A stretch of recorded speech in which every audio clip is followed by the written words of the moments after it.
তা হালকা করে ভেজে নিলাম।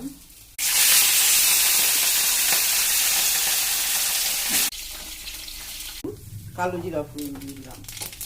তারপরে আমি আস্তে আস্তে সব আনাজগুলো দিয়ে দিলাম।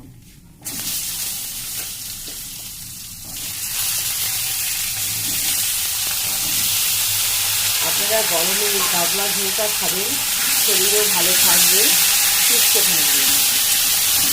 এবার এটাকে একটু নেড়ে চেড়ে ভাজা করবো আমি, একটু ভেজে নিই হালকা করে।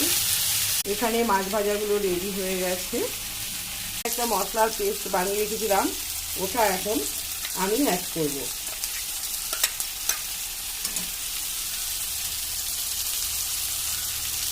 দিয়ে ভালো করে আমি নেড়ে চেড়ে নিলাম। মশলাটা একটু কষিয়ে নিই। এই আলু আর মাছের